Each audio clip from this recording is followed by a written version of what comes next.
Hello everybody. आज हम लोग चैप्टर 3 पढ़ने वाले हैं। जैसे कि पिछले वीडियो में हम लोग चैप्टर 1 और 2 कंप्लीट किए साइंस का। तो आज जो चैप्टर 3 है वो फाइबर टू फैब्रिक, इसको आज हम लोग देखने वाले हैं और समझने वाले हैं। ठीक है, तो ज़्यादा ध्यान से देखेंगे हम लोग इस चैप्टर को। चैप्टर बहुत ही आसान है, बहुत ही आसान जो कह सकते हैं आप। और क्योंकि ये प्रैक्टिकल लाइफ से जुड़ा हुआ है तो आपको समझने में कोई दिक्कत नहीं होगी। फिर भी अगर दिक्कत होगी तो मैं कोशिश करूँगा कि उसे पूरी तरह से समझा सकूँ। ठीक है, तो स्टार्ट करते हैं फाइबर टू फैब्रिक। ठीक है, अब जैसे मान लो इस चैप्टर के नाम को अगर गौर से देखा जाए तो नाम जो है वो फाइबर है, फाइबर टू फैब्रिक। ठीक है, मतलब फाइबर से कहाँ तक चला गया, फैब्रिक तक का जो जर्नी है उसका। ठीक है, फैब्रिक, और ये कहाँ से स्टार्ट हो रहा है, फाइबर से। तो फाइबर से जो फैब्रिक तक का जो जर्नी है वो हम लोग पढ़ेंगे। मतलब किस तरह से, जैसे फाइबर मतलब क्या होता है, रेशा। ठीक है, जैसे मान लो कि ये आपका कपड़ा है। ठीक है, अब इसमें से मान लो ये धागा अगर खींच लो आप तो क्या होता है, ये धागा धीरे धीरे यहाँ से निकलता चला जाता है और ये बिल्कुल बाहर आ जाता है और यहाँ पर क्या होता है, खाली हो जाता है।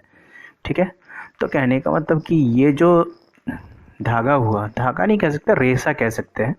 ठीक है, धागा तो कम्बिनेशन हो जाएगा, रेशा अगर बोले। ठीक है, तो ये क्या है, एक जो रेशा निकला तो कहीं ना कहीं इस कपड़े से, या फिर मान लो कि ये धागा, इसमें से एक रेशा निकाल ली तो पतला सा धागा रेशा निकल गया।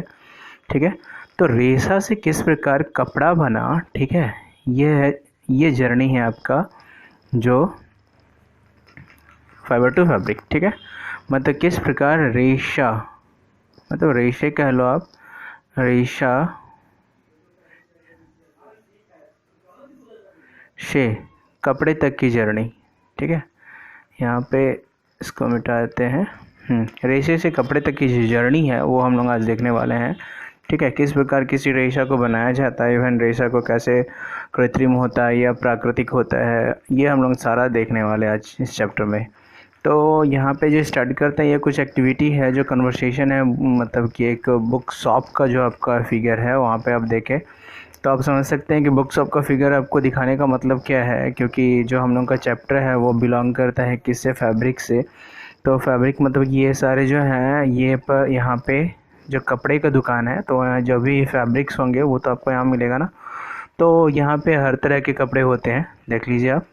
तो हर तरह के कपड़े में कहीं ना कहीं बीच में जो सिमिलरिटी है सब सारे कपड़ों में, क्या कि कहीं ना कहीं वो बना हुआ है किससे, तो एक रेशा से, मतलब फाइबर से ही मिलकर के वो फैब्रिक बना है। चाहे वो कितना भी कॉस्टली हो, चाहे वो कितना भी चीप हो। ठीक है, मैटर उससे नहीं करता, मैटर ये करता है कि वो बना कैसे है। तो हम लोग स्टार्ट करते हैं। जो आप इसको देखोगे तो वैरायटी ऑफ फैब्रिक में पहले ये क्लियर तो हो गया ना कि फैब्रिक का मतलब क्या होता है, कपड़ा। ठीक है, अब फाइबर का मतलब क्या हो गया, रेशा। तो रेशा से लेके कपड़े तक की जो जर्नी है वो हम लोग आज पढ़ने वाले। तो यहाँ पे देखिए कुछ एग्जांपल भी दिया है, जैसे फैब्रिक का मान लो कि कर्टेंस हो गया, टेलीक्लॉथ्स हो गया, टॉवल्स हो गया, dusters made up of different kinds of fabrics. ठीक है, समझ में आ गया, क्लियर हो गया। तो हम लोग आगे बढ़ते हैं। अब जैसा भी मैंने एग्जांपल आपको बताया था ना, ये इस तरह क्रॉस करके देखिए, वही एग्जांपल यहाँ पे दिया हुआ है। यहाँ पे शो कर रहा है कि यहाँ पे देखिए एक्टिविटी में क्या है। क्योंकि ये चैप्टर ऐसा है जिसको रटाने की ज़रूरत नहीं है, आप एक बार समझ लेते हो तो आपका पूरा कंसेप्ट क्लियर हो जाएगा। इवन की एक्सरसाइज भी आपसे बन जाना है, इसमें कोई दो मतलब ऑब्जेक्शन है ही नहीं इसमें बिल्कुल। तो आप देख सकते हो, कह रहा है visit near tailoring shop, collect cutting fabric left over सब स्टिचिंग। ठीक है, मतलब ये क्या हुआ है, जो बचा हुआ कपड़ा होता है ना सिलने के बाद, कटा छटा जो कपड़ा बचा होता है उसका वो एग्जांपल दिया गया है। आप देख सकते हैं यहाँ पे लिखा भी है, in large view of a piece of a fabric. ठीक है, तो कहता क्या है, feel touch each piece of fabric now, try to label some of the fabrics as cotton, silk, वूल।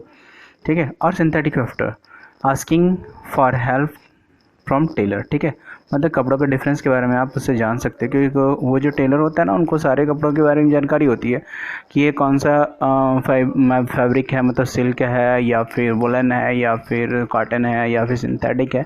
तो उनका सारी जानकारी होता है। इसलिए आप उस हर कपड़े को, जैसे मान लीजिए आप एक कलेक्शन बुक भी बना सकते हैं कि एक कलेक्शन बुक में छोटे छोटे कपड़े का पेस्ट लगाए यहाँ पे, और उनके बीच में डिफरेंसेस यहाँ पे लिख सकते हो, और डिफरेंट टाइप्स ऑफ फैब्रिक्स, और हर कपड़े के बारे में, जैसे मान लो ये सिल्क है तो सिल्क यहाँ लिख देंगे नीचे में, यहाँ पे इसका कुछ कैरेक्टरिस्टिक लिखेंगे। फिर मान लो ये कॉटन है तो कॉटन का कुछ कैरेक्टरिस्टिक और इसके बारे में, या फिर वुलन है तो वुलन के कैरेक्टरिस्टिक और बारे में, सिंथेटिक है तो उसके बारे में, या फिर नायलॉन है तो रेयॉन है, तो इस तरह करके हम लोग लिख सकते हैं। ठीक है, तो इस तरह क्या होगा कि आपके पास एक कलेक्शन होगा चार्ट पेपर का, जहाँ पे आप different types of woollen clothes या फिर जो फैब्रिक्स हैं उसका एक कटिंग पीस साट करके आप अपने स्कूल या फिर घर में या फिर आप प्रोजेक्ट पेपर के रूप में जमा कर सकते हो। ठीक है, तो हम लोग आगे बढ़ते हैं।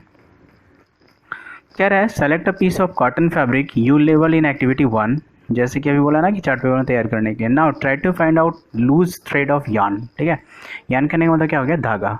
जैसे मान लीजिए आप जाते हो ना दुकान से धागा खरीदते हो, दुकान धागा खरीदते हो, वो इस तरह का, तो इसको भी देखो आप तोड़ करके देखो तो ये पतले पतले रेशे में बदल जाता है ना। मतलब एक धागा को जो सुई में हम लोग डालते हैं, उस धागे को भी अगर आप थोड़ा सा गीला करके या फिर उसको अनब्रेक करो, मतलब उसको जो वो मिक्स होता है उसको अनमिक्स करो, तो क्या होता है, अलग अलग रेशे में बदल जाता है। ठीक है, तो वही चीज़ कह रहे हैं यहाँ पे कि try to find out a loose thread और yarn at one of the edge and put it out. ठीक है, अब यहाँ पे देखिए वो एग्जांपल है बेहतर तरीके से, वो कपड़ा है उसका देखिए यार्न है, यार्न से भी अगर निकाला जाए तो फिर बहुत थ्रेड्स निकल सकते हैं। तो यार्न क्या है, मतलब कि वो जो थ्रेड होता है, थ्रेड मतलब क्या, रेशा होता है, जो फाइबर्स होते हैं जो किसी भी कपड़े को, फैब्रिक को बनाने के लिए इस्तेमाल किए जाते हैं। तो सबसे जो स्टार्टिंग पॉइंट हो गया कि आपका यार्न कह सकते हैं उसको, क्योंकि yarn is a collection of क्या, थ्रेड्स मतलब वो जो धागा है ना उसी का मिल करके वो बना होता है ना, या फिर धागा को ही क्या कहते हैं हम लोग, यार्न कहते हैं। तो यहाँ भी देखिए वो एक्टिविटी में दिखा रहा है क्या, उसको स्प्लिटिंग करने का काम कर रहा है। स्प्लिटिंग मतलब जैसे कि मान लो यहाँ पे एग्जांपल देखिए आप। ठीक है, तो कह रहा है कि splitting the yarn into strands. ठीक है, तो आप यहाँ पे देख सकते हो, यहाँ से स्टार्ट है। You might have observed something similar when you try to thread a needle. ठीक है, सुई में जब आप डालने की कोशिश करते हो थ्रेड को, उस समय many a time the end of the thread is splitted into a few thin strands. ठीक है, समझ में आया, क्लियर है। मतलब कि जब भी आप सुई में धागे को डालने जाते हो तो देखते हो एक टाइम ऐसा आता है कि वो जो धागा होता है ना वो मल्टीपल्स फेसेस में बदल जाते हैं, मतलब धागे रेशे में निकल जाते हैं ना। Spread it into few strands. This make it difficult to pass through the eye of the needle. ठीक है, मतलब कि सुई में प्रेस करने में काफ़ी दिक्कत होता है। The thin strand of the thread we see are made up of still, ठीक है, still thinner strand called fibers। ठीक है, strand मतलब क्या हो गया, जब समझ सकते हो उसको, रेशे की तरह, धागे की तरह। तो मल्टीपल धागे मिल करके क्या बनते हैं, आपके फाइबर्स बनते हैं। ठीक है, तो फाइबर्स का अगर डेफिनेशन बनाया था तो मेनी स्ट्रैंड्स, ठीक है, मतलब मल्टीपल स्ट्रैंड कहा गया ना पे, तो जब बहुत सारे स्ट्रैंड्स मिला दिए जाते हैं तो फाइबर का निर्माण होता है। ठीक है, रेशा कह सकते हो आप। अब नेक्स्ट जो है वो कह रहा है fabrics are made up of yarn. ठीक है, fabrics are made up of yarn and yarns are further made up of fibres. ठीक है, मतलब कि जैसा अभी बताया गया था ना ऊपर में, यार्न क्या है। ठीक है, फिर इसके बाद हम लोग देखें क्या कि जैसे रेशा जो निकलता है वही क्या होता है, थिन थ्रेड कह लो या उसको यार्न कह लो। अब कह रहे हैं यहाँ पे जो नोटेबल पॉइंट है वो देखिए यहाँ पे, fabrics are made up of yarns. ठीक है, and yarns are further made up of fibres. ठीक है, क्लियर है। मतलब क्या कि फैब्रिक्स जो बने होते हैं वो यार्न से बने होते हैं, मतलब यार्न से फैब्रिक बना होता है, और वो किससे बना होता है, फाइबर से बना होता है। क्लियर है, तो आगे देखते हैं। The fibres of some fabrics such as cotton, jute, silk, wool are obtained from the plants and animals. ठीक है, अभी तक तो हम लोग देख लिया कि यार्न क्या होता है, फाइबर क्या होता है, स्ट्रैंड क्या होता है, फाइबर्स में मतलब रेशे कैसे होते हैं, क्या होते हैं, ये हम लोग क्लियर कर चुके हैं। अब हम लोग को देखना है कि जैसे फाइबर की जैसे ही बात करते हैं तो फाइबर भी कैटेगराइज हो जाता है। ठीक है, तो वो कैटेगराइज हो जाता है आपका नेचुरल और सिंथेटिक में। ठीक है, अब जैसे मान लो कि नेचुरल का मतलब ही क्या होता है, जो प्राकृतिक से हमें मिल जाए, ठीक है। तो जब हम लोग को जो नेचर से मिल जाता है वो क्या होता है, नेचुरल फाइबर कहलाते हैं। इवन जो ह्यूमन मेड होता है, मतलब मानव निर्मित होता है, वो क्या होता है आपका सिंथेटिक होता है। ठीक है। तो आज जो हमारे डे टू डे लाइफ में इवन आप कह सकते हो क्या, इवन एक एक छोटे से पल में सिंथेटिक और नेचुरल दोनों का इम्पोर्टेंस हमारे लाइफ में बहुत ज़्यादा है। क्योंकि ठीक है, क्यों ऐसे कह सकते हैं, क्योंकि जो हम लोग पहन रहे होते हैं कपड़े, या फिर जो प्लास्टिक, या फिर जो यूज़ कर रहे हो आप घर पे, चाहे वो बेड शीट हो, चाहे वो सोफ़ा कवर हो, चाहे कर्टेन हो, आप वो देखो ना कहीं वो या तो वो सिंथेटिक है या तो वो नेचुरल फाइबर है। क्लियर है। तो आगे बढ़ते हैं हम लोग। Cotton and jute are examples of fiber obtained from plants. Wool and silk fibers are obtained from animals. ठीक है। कुछ क्या हो गया, प्लांट से ऑब्टेंड किया जा रहा है, ठीक है, और कुछ क्या हो जा रहा है, एनिमल से ऑब्टेंड किया जा रहा है। क्लियर है। अब wool is obtained from the fleece of sheep और गॉट, है ना। हम लोग गॉट के बारे में जानते ही हैं कि उसकी जो फ्लीस है उससे क्या वुल का निर्माण होता है। It is obtained from the hair of the rabbits, yak and camels. Silk fiber is drawn from the cocoon of silkworm. ठीक है। सिल्क किससे मिलता है, तो कोकून से मिलता है। तो इस तरह से हम लोग देख चुके हैं क्या कि नेचुरल फाइबर कैसे ऑब्टेन किया जाता है। ठीक है। अब for thousands of year natural fibres we are only one available for making a fabrics. ठीक है। बहुत पहले वो क्या होता था, सिर्फ नेचुरल फाइबर्स का इस्तेमाल किया जाता था, पर अभी ऐसा नहीं है, क्योंकि अभी हमारी जो डेली लाइफ है उसमें हम लोग बहुत सारे ऐसे फाइबर्स देख रहे हैं, मतलब कि ऐसे सारे फैब्रिक्स देख रहे हैं जो कि सिंथेटिक बना हुआ। सिंथेटिक का डेफिनेशन मैंने पहले बता चुका हूँ कि सिंथेटिक का मतलब क्या होता है, वो सारे फाइबर्स जो हम लोग बनाते हैं, मतलब कि मैन मेड होते हैं, that fibres are known as synthetic fibre. ठीक है। तो substance which are not obtained from plant और animal, these are called synthetic fibre. Clear है ना। मतलब जो आपको एनिमल्स और प्लांट्स से नहीं मिलते हैं वो क्या कहलाते हैं, सिंथेटिक फाइबर कहलाते हैं। वेयर एज जो हम लोग को प्लांट्स या नेचुरल रिसोर्सेज से मिलते हैं, फॉर एग्जांपल एनिमल्स से या प्लांट से, that are known as natural fibre. ठीक है। अब सिंथेटिक फाइबर में एग्जांपल्स क्या हो गया, जैसे कि पॉलिस्टर हो गया, नायलॉन हो गया, आर्क्लिक हो गया। हम लोग नेक्स्ट क्लास में इसके बारे में बहुत डिस्क्राइब से पढ़ने वाले हैं। तो अभी फ़िलहाल हम लोग इन दोनों में डिफरेंस और जो बेसिक हैं फाइबर्स के बारे में वो हम लोग सीख लेंगे, फिर फर्दर इसको हम लोग डिस्क्राइब कर लेंगे, है ना। तो चलिए सम प्लांट्स पढ़ते हैं जो हम लोग को फाइबर्स प्रोवाइड करवाता है। फर्स्ट वन इज़ कॉटन, जो कि हमारे डेली लाइफ में काफ़ी इंपॉर्टेंट है। ऐसे भी गर्मियों के दिन में इसकी काफ़ी ज़्यादा डिमांड होती है, क्योंकि ये कहीं ना कहीं हमें कूल रखता है। किस प्रकार वो हम लोग देख लेंगे। तो have you ever made wicks of oil lamps. ठीक है। अब जैसे कहना मतलब कि पहले जो होता था ना, दिया वगैरह यूज़ किया जाता था, तो what do you use for making these wicks, the cotton was is use for filling the mattresses, quilts and pillows. ठीक है। जैसे आप देख रहे हो ना, यहाँ पे एग्जाम्पल दिया हुआ है, तो आपको पता ही है कि जो पिलोज़ हैं, मैट्रेसेस हैं, इसमें से इस्तेमाल किया जाता है। इवन सोफ़ा का जो सोफ़ा में हम लोग बैठा है, बेड बनाते हैं, गद्दा बनाते हैं, जो भी हो, तो वो हमारे डेली लाइफ में यूज़ किया जाता है। Where does this cotton wool come from, कहाँ से आते हैं। It is the grown in field, ये कहाँ जाते हैं, खेती की जाती है इनकी। Cotton plants are usually grow at place having a black soil and warm climate. कैसा होता है उसका जो प्रोडक्शन होना चाहिए वो होना चाहिए ब्लैक सॉइल और वार्म क्लाइमेट पे। ठीक है। अब can you name the states of a country where does the cotton goes. The fruit of the cotton plant, मतलब कि कॉटन बॉल्स जिसको कह सकते हैं, are bolls of size of lemon. ठीक है। मतलब साइज कैसा होता है लेमन की तरह। After maturing the bolls burst open and the seed covers with the cotton fibres can be seen. मतलब होता क्या है कि पहले तो बॉल बना होता है, जब बॉल फटता है, मतलब बॉल फटता कहने का मतलब जब बॉल का मुंह जो खुलता है, तो जो सीड्स वो बाहर आते हैं और जो कॉटन्स होते हैं वो हमें दिखने स्टार्ट हो जाते हैं। क्लियर है। आप इस फिगर में देख सकते हैं कॉटन्स की जो खेती की गई है, वहाँ पे देखिए बॉल्स को कैसे डिस्ट्रॉय करके वो कॉटन दिखने का काम हो रहा है। ठीक है। तो हम लोग आगे बढ़ते हैं इसी में। अब जो नेक्स्ट टॉपिक है हमारा गिनिंग का, तो हम लोग देखते हैं कि गिनिंग अभी क्या है कि हम लोग कॉटन कैसे उपजाया जाता है ये देख लिए, कॉटन का साइज़ कैसा होता है वो देख लिए, कॉटन कैसा दिखता है वैसा ये देख लिए। अब from this balls cotton usually picked bye hands. ठीक है। अभी जो खेती हुई तो उसको उठा लिया जाता है वहाँ से। Fibres are then separated from the seeds by combing. ठीक है।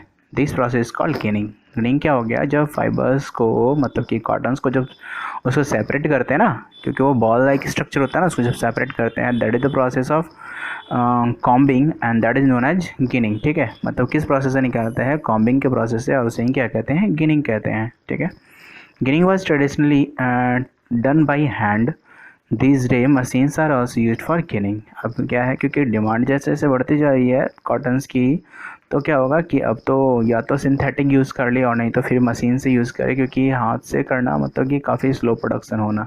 ठीक है, तो ये प्रोसेस ऑफ गिनिंग आप यहाँ देख सकते हैं, जिसमें कॉम्बिंग की जा रही है और उसको आउटर लेयर को निकाला जा रहा है। ठीक है, दूसरा है जूट। ठीक है, अभी हम लोग क्या पढ़ रहे हैं, तो सारे नेचुरल फाइबर पढ़ रहे हैं। ठीक है, ये ध्यान दे होना चाहिए आप लोगों को कि अभी हम लोग जो भी पढ़ रहे हैं वो नेचुरल फाइबर पढ़ रहे हैं। तो जूट की जब बात करते हैं, तो जूट क्या है, jute fibre is obtain from the stream of the jute plant. ठीक है, आप यहाँ पे दिखा सकते हैं इसको, फिगर को, आप इसको देखे भी होंगे। It is cultivated during rainy season in India. Jute is mainly grown in West Bengal. ठीक है, Bihar and Assam. The jute plant is normally harvested. ठीक है, इसको क्या जाता है, एक्चुअली इसकी हार्वेस्टिंग की जाती है, क्योंकि ज़्यादा मात्रा में चाहिए तो हार्वेस्टिंग तो करना ज़रूरी है। When it is at a flowering stage, the stem of the harvested plants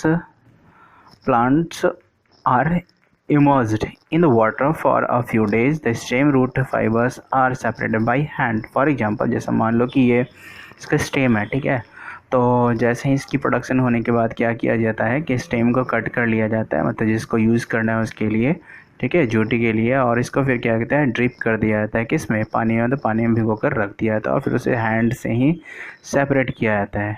clear है। अब जैसे यहाँ पे देखिए, हाँ, making yarn from a cotton, तो to make a fabric all these fibres are converted to yarn. ठीक है, अभी तक क्या हुआ कि सेपरेशन का काम हुआ, सेपरेशन होने के बाद उसको क्या किया गया, यार्न किया गया। क्यों, ताकि क्योंकि उसको आगे फैब्रिक बनाना है, तो उसके लिए सबसे पहले यार्निंग करने की ज़रूरत होगी ना, that's why it is done. अगला है स्पिनिंग कॉटन यार्न्स। ठीक है, अभी तक क्या था, वो निकाले जा रहे थे, अब उसको स्पिन करना होगा। ठीक है, तो देखते हैं स्पिन में क्या कहते हैं वो।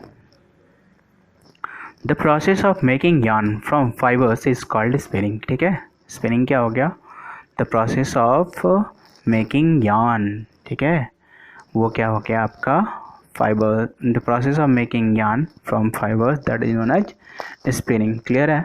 तो पहला गिनिंग था, दूसरा स्पिनिंग है। तो इस तरह के डेफिनेशन को हम लोगों को हमेशा नोट रखना चाहिए, और अगर डेफिनेशन बना रहे हो आप तो इसको याद भी रखना चाहिए।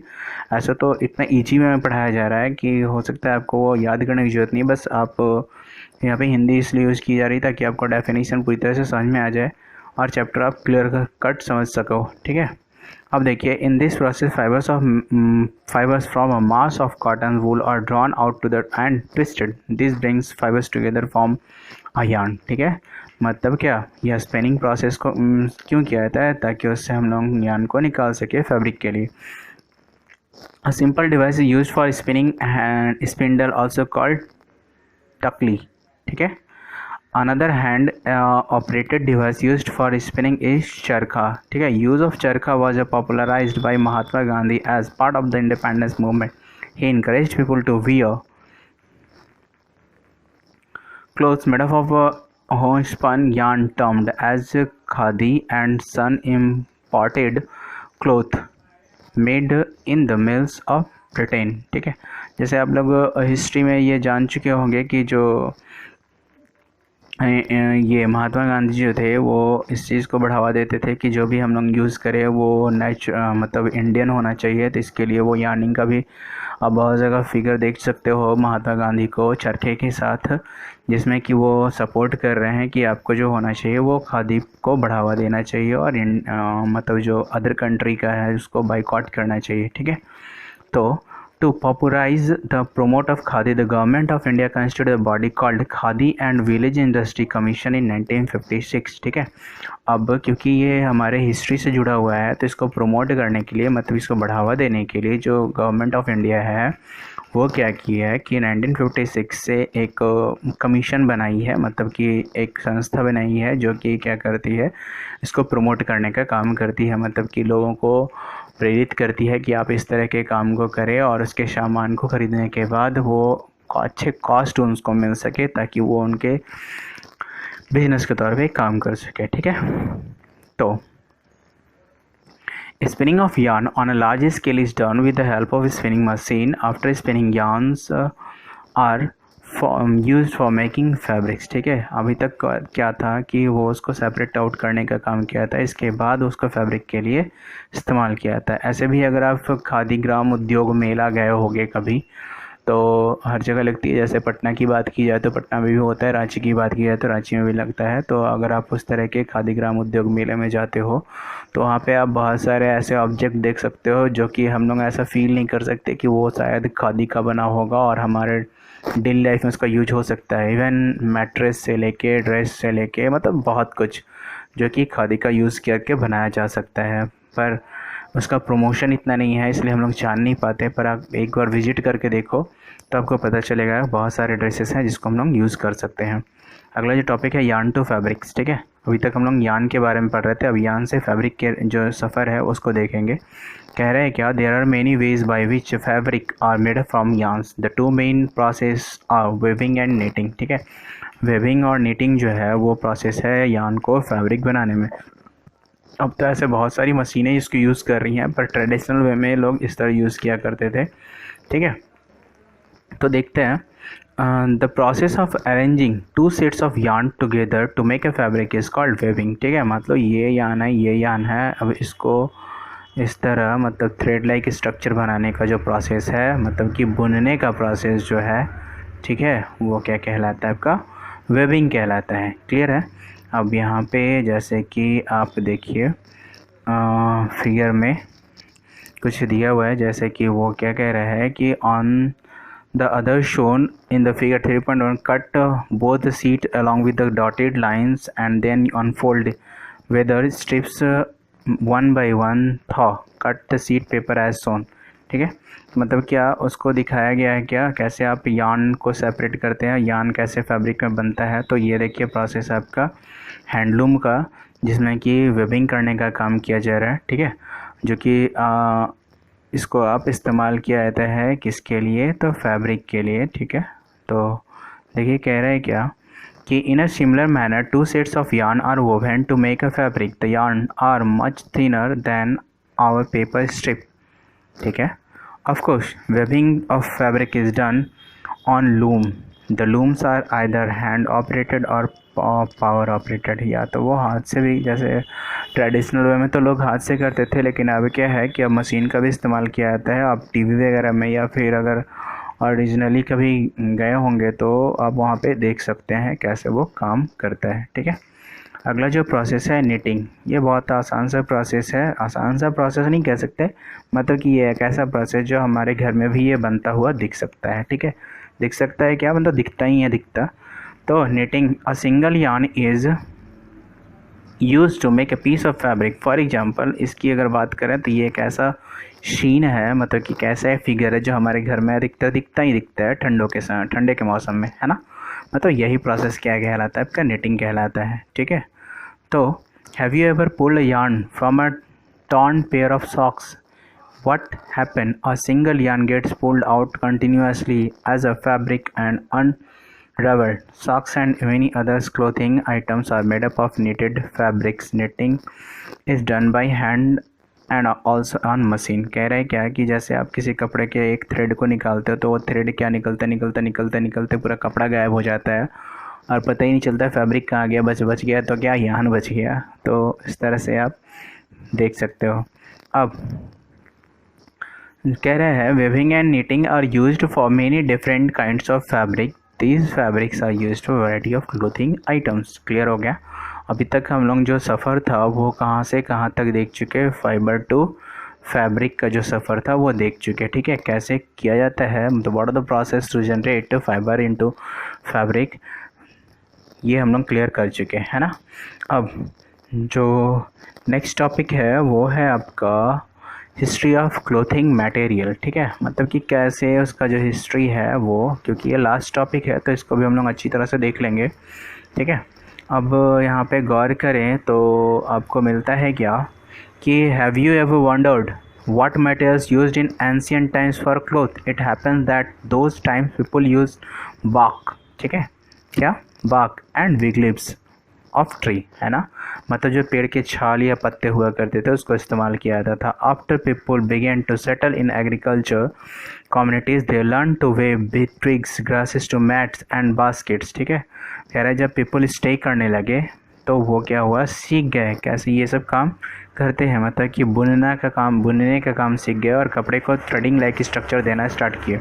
Veins animals fleece and hair were twisted together into long strands. ठीक है, देखिए बोल रहे हैं ना, these were woven into fabrics. The early Indian wore fabric made up of cotton that grew in the region near the Ganga. ठीक है, मतलब कि जो लोग पहले मूविंग लाइफ रहते थे, जब वो सेटल हुए तो सेटल होने के बाद वो लोग धीरे धीरे इस प्रोसेस को सीख गए और वो फिर उसको इस्तेमाल करने लगे. ठीक है, अब is also a plant give that natural fibers. In ancient Egypt, cotton as well as flax were cultivated near the river Nile and were used for making fabrics. ठीक है, मतलब क्या एंशियंट टाइप में किसका इस्तेमाल किया गया था आपका जो पहला है वो क्या था आपका कॉटन कह सकते हैं और दूसरा जो फ्लैक्स था इसको इस्तेमाल करते थे. ठीक है, in those days stitching were not known. Stitching मतलब कि निडल की इस्तेमाल नहीं की जाती थी, उसमें जानकारी भी नहीं था लोगों को. People simply draped the fabrics around different parts of the body. Many different ways of draping fabric were used, मतलब पहले लपेट लेते थे, बांध लेते थे, जो कह सकते हैं आप इसको. With the invention of the sewing needle people started stitching fabric to make cloth. Stitch cloth have gone through the many variations since this invention, but is it not amazing that even today shari, dhoti, lungi or turban is used as an unstitched piece of fabric. ठीक है, मतलब आप देख सकते हैं कितनी अच्छी बात यहाँ पे लिखा गया है कि जब स्टिचिंग सीख गए तो स्टिचिंग करने लगे, पर अभी भी कुछ ऐसे ड्रेसेस हैं जो कि अनस्टिच्ड ही हम लोग वेयर करते हैं, है ना. तो बहुत ही इंटरेस्टिंग बात था ये, जो कि हम लोग अभी भी हम लोगों को लगता है कि हाँ बिना सिए हुए कपड़ा क्या पहन सकता है, पर ऐसा अभी भी है जो हम लोग बिना सिए हुए यूज़ करते हैं, जैसे कि मम्मी साड़ी, ठीक है, धोती, ये सब जो इस्तेमाल किया था. तो पता चलता अगर सी देते तो क्या होता है, कवर बन जाता है एक लंबा सा, तो इस तरह का नहीं होता है. Just there is a large variety of food eaten all over our country. A large variety exists also in fabric and clothing items. ठीक है, जिस तरह से खाने की अधिक सारी वैरायटियां हैं, जिस तरह की सेम में आपका फैब्रिक्स के लिए अनेक सारी वैरायटियां हैं. ठीक है, तो देखिए ये जो है प्रोसेस वो है आपका कंक्लूज़न इस पूरे चैप्टर का. ठीक है, मतलब कॉटन रॉल से किनिंग करके फाइबर निकाला गया, फाइबर को स्पिनिंग करके यार्न, निटिंग और वेबिंग करके फैब्रिक बनाया गया. ठीक है, तो बेस्ट है एग्जाम्पल ऑफ द कंक्लूज़न. ठीक है, मतलब कि इस पूरे चैप्टर का कंक्लूज़न अगर निकालना हो तो ये जो फिगर है ये डिस्क्राइब करता है पूरे चैप्टर को. ठीक है, तो ये चैप्टर का लास्ट पॉइंट था. इसके बाद हम लोग कीवर्ड देख लेते हैं, जैसे कि cotton, wool, fabric, fibre, knitting, spinning, webbing and yarn. ये सारे टॉपिक हम लोग अभी सीख चुके हैं. ठीक है, तो आई होप ये चैप्टर समझ में आया होगा और आपको एक्सरसाइज भी बन सकता है आपसे. तो आज के लिए इतना ही, मिलते हैं नेक्स्ट वीडियो में नेक्स्ट चैप्टर के साथ. Thank you.